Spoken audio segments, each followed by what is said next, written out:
le métabolisme des êtres vivants. Qu'est-ce que c'est un métabolisme? Métabolisme عبارة عن إيه؟ C'est une série de réactions chimiques. يعني, voilà la cellule, elle fait entrer une matière, وبعدين cette matière se transforme en une autre, puis elle se transforme en une autre, jusqu'à qu'elle vous donne مثلا un produit. Chaque réaction chimique من دول est catalysée par un enzyme. طيب يعني هي دخلت الماتير قعدت تحولها من شكل تاني لغاية ما ادتني برودوي وادتني كمان مع البرودوي ده انرجي. هتاخد الانرجي دي وتستخدمها في حاجات كتير. Elle va l'utiliser dans plusieurs choses. أول حاجة réparation des cellules endommagées. La croissance, l'obtention de l'énergie pour accomplir les différentes fonctions vitales, زي le mouvement, زي reproduction, زي respiration, ainsi de suite. يعني إيه métabolisme؟ يعني un groupe d'opérations biochimiques. D'accord? بتحصل فين؟ dans la cellule de l'être vivant. Si elle s'arrête ces opérations, la cellule va mourir. D'accord?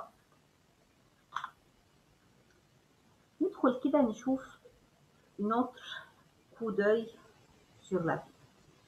Voilà. On a dit que la source de toutes les énergies sur la Terre est le Soleil. منين جت المقولة دي؟ Il y a deux genres des êtres vivants, autotrophes et hétérotrophes. Les autotrophes اللي هما زي les plantes vertes. Les plantes vertes, qu'est-ce qu'ils font? Ils font la photosynthèse. Et la photosynthèse, qu'est-ce que c'est la photosynthèse? Les plantes vertes possèdent un organisme qui s'appelle les plastes vertes.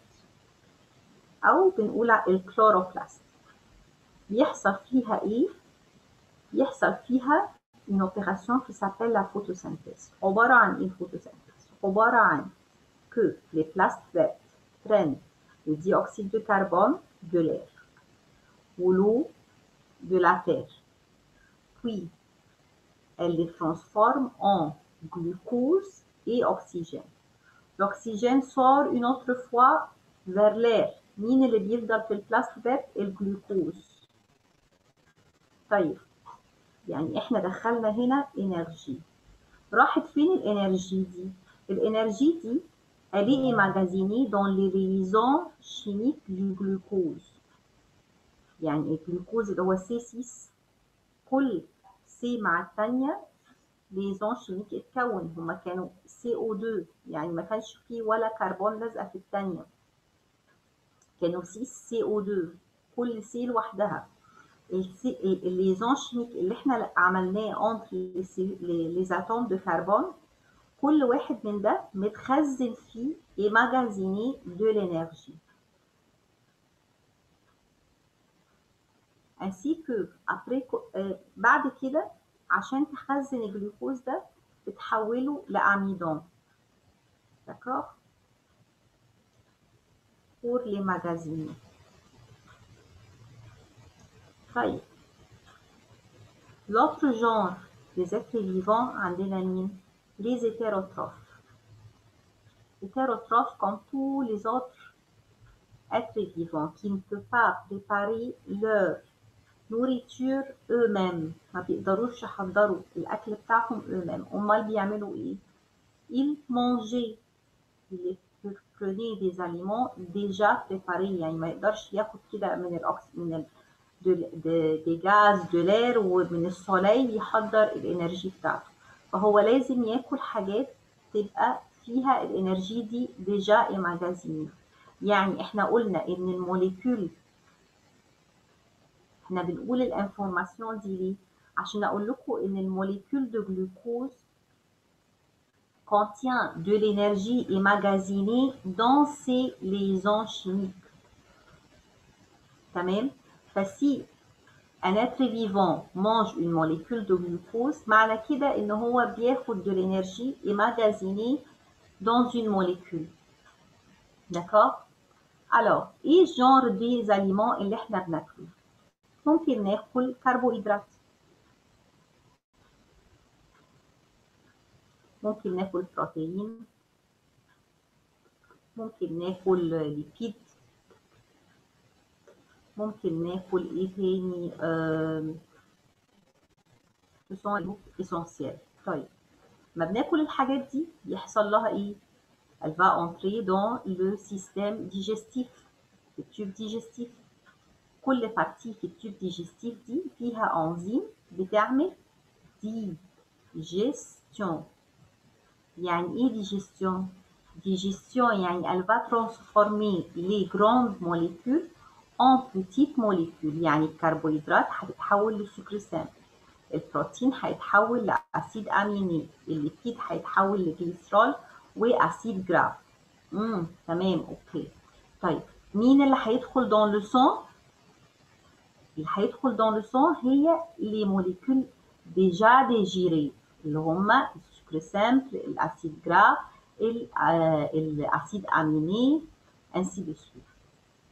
يعني الجرام موليكول اللي احنا عمالين نذاكرها دي مش هتدخل زي ما هي في الصون؟ نو. طيب اوكي، دخلنا جوه الصون. ايه اسهل موليكول بناخد منها الانرجي؟ اللي هي الجلوكوز. اوكي بون، الجلوكوز دلوقتي est dans le sang. Alors il va passer à la cellule. les êtres vivants فهيدخل فيها الجلوكوز.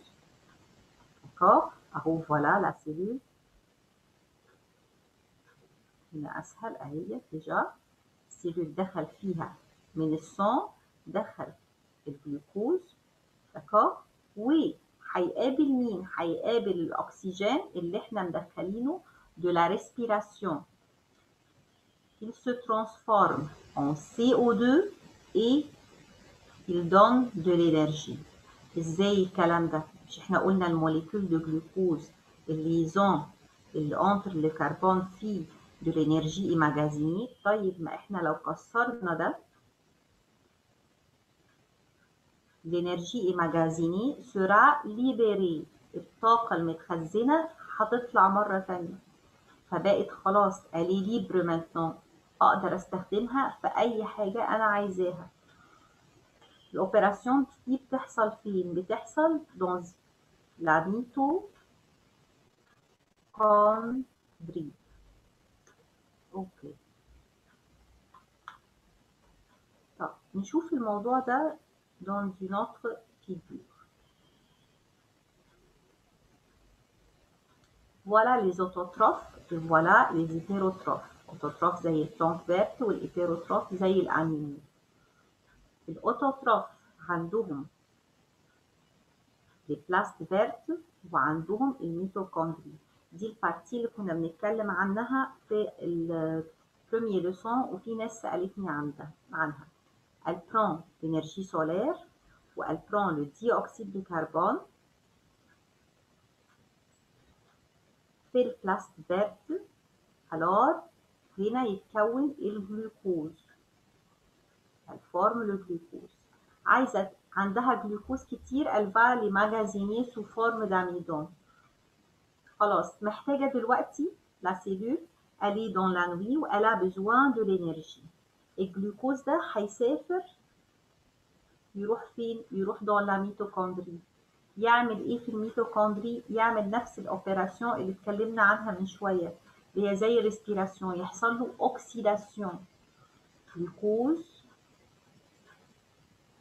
c'est 6H12O6 plus oxygène يديني énergie plus CO2. CO2 يطلع بره السيلول والانرجي دي هتتشال sous forme d'ATP. ATP اللي هو la monnaie de l'énergie dans la cellule. يطلع ال ATP ده يروح أي حتة في السيلول محتاجة إنرجي pour l'utiliser. D'accord. ده الأوتوتروف. طب الهيتيروتروف زي l'homme et les autres animaux. Qu'est-ce qu'ils font؟ ما عندهمش بلاس فيرب، فهم عشان يدخلوا énergie ils doivent manger. Ils doivent manger des glucides, des lipides, protéines, sels minéraux, ainsi de suite. طيب ايه اسهل واحد يطلع لنا انرجي؟ هو الجلوسيد. glucose. On mange des carbohydrates, هيحصل لها digestion du tube digestif. بعدين quelle partie va entrer dans le sang؟ هتدخل sous forme de glucose au sucre simple. La cellule, on a besoin de l'énergie. Alors, le glucose va entrer فين؟ dans la mitochondrie. يعني ايه mitochondrie؟ قلنا الميتوكوندري ده c'est une dit organique qui se trouve dans la cellule. يحصل فيها ايه؟ يحصل فيها oxydation du glucose. يتحول لايه؟ ل ATP. تمام؟ ATP ده هو ده الموني de l'énergie où le dioxyde de carbone sera libéré. D'accord? طيب نرجع تاني للبوان الأولانية. يعني إيه ميتابوليزم؟ الميتابوليزم عبارة عن deux opérations. كاتابوليزم وأنابوليزم. كاتابوليزم اللي هو الهدم. أنابوليزم اللي هو البناء. كاتابوليزم الهدم. اللي أنا عمالة أشرحه ده هدم. لما أدخل جلوكوز في الميتوكوندري وأكسر الجلوكوز بدي أكسيد دو كربون، أنا كسرت الليزون شيميك اللي موجود في الجلوكوز وطلعت منه إنرجي، يبقى ده كاتابوليزم. C'est une opération durant laquelle l'énergie est magasinée dans les liaisons chimiques des molécules et libérée. فهمت الكلمة دي جت منين؟ لأن dans le livre c'est seulement l'explication de la définition. مش مفهوم بس dans les questions il y a beaucoup de questions sur cette partie. Donc tu dois bien comprendre cette partie. Comparaison entre l'anabolisme et le catabolisme. الكاتابوليزم ده اللي انا عماله اشرح فيه من الاول، اللي هو inclut la respiration cellulaire اللي بتحصل فين؟ اللي بتحصل في الميتوكوندري. C'est une opération durant laquelle l'énergie est magasinée dans les liaisons chimiques. liaisons chimiques بتاعت مين؟ بتاعت الجلوكوز. دي molécules est libérée. طلعت énergie. D'accord? Pour produire de l'énergie. ماشي. Exemple, les molécules de glucose. La respiration cellulaire, c'est une des exemples de catabolisme. Mais il y a des autres exemples de catabolisme. D'accord? L'opération inverse de catabolisme est la photosynthèse. La photosynthèse عكس الكاتابوليزم. ليه؟ لأن زي ما شرحت لكم الكاتابوليزم أنا بحول الجلوكوز لدي أكسيد دو كربون وبطلع إنرجي. أمال الفوتوسينثيز عبارة عن إيه؟ عبارة عن إن أنا باخد الدي أكسيد دو كربون وأدخل الإنرجي سولير وأطلع جلوكوز. Donc ce sont deux opérations inverses. طب أمال خدت بقى الإنرجي اللي طالعة من هنا هعمل بيها أنابوليزم. يعني إيه أنابوليزم؟ يعني بناء. يعني اخد الانرجي دي عشان اعمل البروتين دو لا سيلول، اعمل بيها الكرواسونس، اعمل بيها اي حاجه ريباري لي سيلول ابمين. Alors, quelle est la définition? Les molécules simples sont utilisées pour produire des matières plus complexes à travers une chaîne de réaction. Elles consomment de l'énergie. بتحتاج énergie. Donc, celle-là est le contraire de celle-là, c'est l'énergie. Exemple, la construction des protéines à partir des acides aminés. On va prendre les acides aminés qu'on a mangés déjà, qui se trouvent dans le sang, ونحولها لبروتين. Remarque, l'opération inverse de l'anabolisme et la digestion.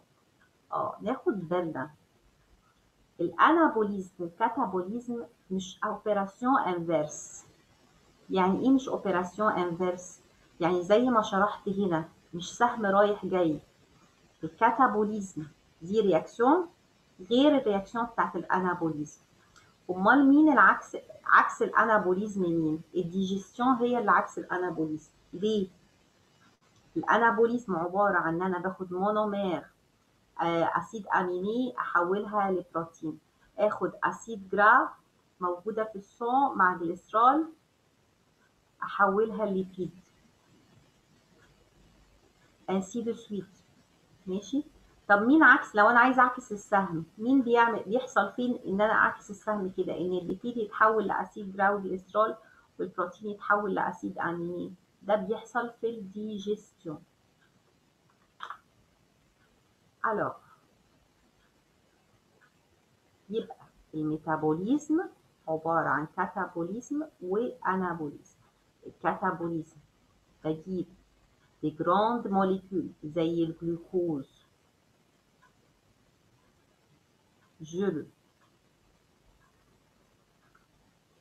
je casse les liaisons chimiques اللي موجودة entre ces atomes وحوله en des petites molécules زي الديوكسيد de carbone par exemple، ويطلع لي معاها énergie. طيب الانابوليزم c'est quoi؟ je prends les petites molécules زي الاسيد اميني وبحتاج معاها énergie. alors et je forme des grandes molécules زي البروتين، زي الهرمون، زي مثلا les enzymes ايا كانوا. alors الكاتابوليزم grande molécule je la casse en petites molécules et ça me donne de l'énergie. Et l'anabolisme des petites molécules que je relie à l'aide de l'énergie et je forme des grandes molécules. بس خدوا بالكم دي هو الريمارك اللي انا عايزه اقولها ان دول مش انفيرس، هما ils sont en contraire، هما عكس بعض في حاجه ان انا باخد موليكيول كبيره بحولها لصغيره واطلع انرجي، وهنا باخد موليكيول des petites molécules je forme avec lesquelles des grandes molécules en utilisant de l'énergie. بس مش inverse. alors notre photo molécules complexes variables بحولهم لبتيت molécules أو molécules simples عن طريق الكاتابوليزم ويطلع لي énergie. لكن الانابوليزم ايه؟ des grandes molécules بحولهم des petites molécules بحولهم لموليكول complexes et j'en ai besoin de l'énergie. Choisir la bonne réponse. Parmi les formes d'anabolisme dans les corps des êtres vivants, l'oxydation, la polymérisation, la dissolution, la digestion. الانابوليزم يعني البناء. alors j'ai besoin de former des enzymes, des hormones. alors باخد مثلا l'acide aminé dans le sang et je forme des protéines, donc c'est une toujours polymérisation. Laquelle des phrases suivantes représente une des avantages de l'opération de catabolisme? Vise à emmagasiner l'énergie à l'intérieur de la cellule jusqu'à qu'elle y en ait besoin, a lieu dans les cellules végétales et non pas dans la cellule animale طبعا. À travers cette opération, la cellule peut obtenir l'énergie nécessaire pour accomplir ses fonctions. أنا بتكلم عن الكاتابوليزم. الكاتابوليزم بيديني énergie pour faire les fonctions vitales du corps. Voilà une question importante aussi. La forme suivante représente deux opérations qui ont lieu dans la cellule végétale. Que représentent ces opérations? Glucose. لما يديني amidon, دي opération 1. يديني énergie, دي opération 2. Alors, احنا عارفين ان glucose لما يديني énergie, c'est quelle opération? Catabolisme. اما يديني amidon, يبقى دي polymérisation.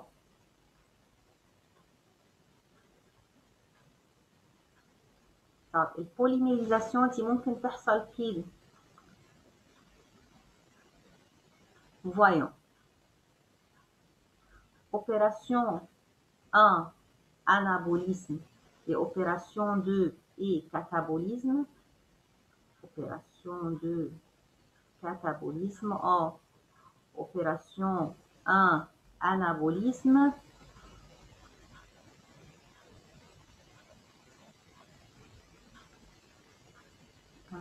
L'opération 2 est un anabolisme.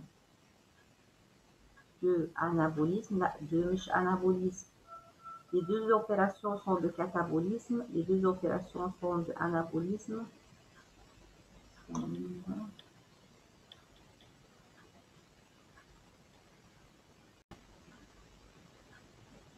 Alors, donc, la réponse juste, c'est 1.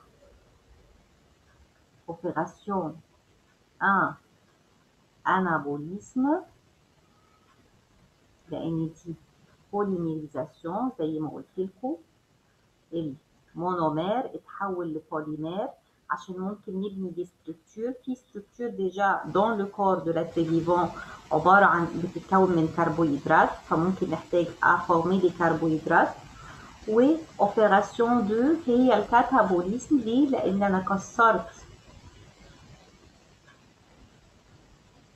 الليزون chimique qui se trouve dans la molécule de glucose et j'ai libéré de l'énergie. Alors, d'après le diagramme suivant,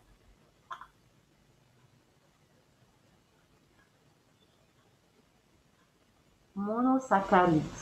دي 1 نتفرج كده. monosaccharide ممكن يكون glucose.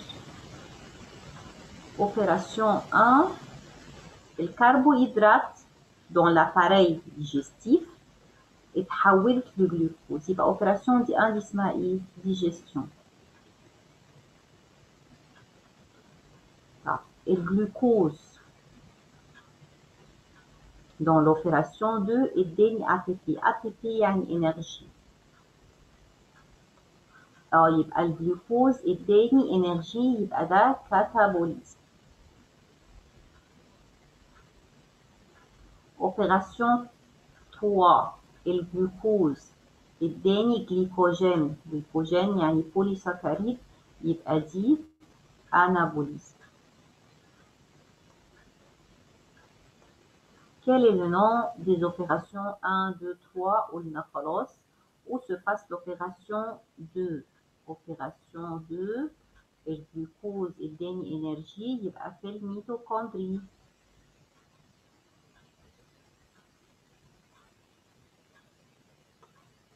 Et l'opération 3, 23,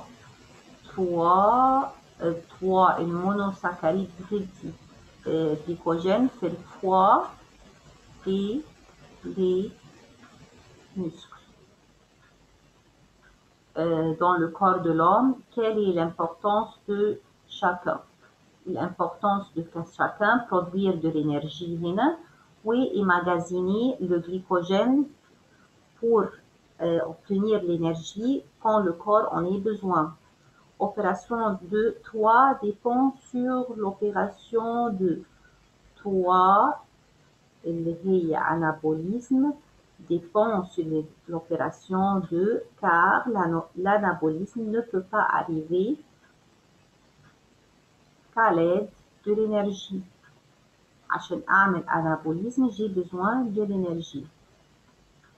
Selon le diagramme précédent, détermine le destin des carbohydrates à l'intérieur du corps humain.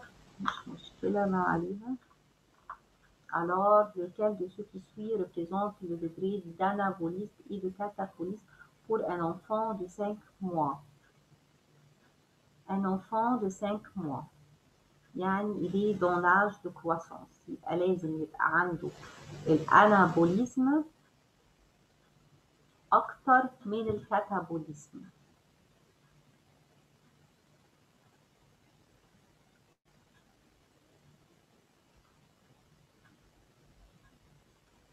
الانابوليزم هو الأو أكتر من الكاتابوليزم، يبقى réponse 1.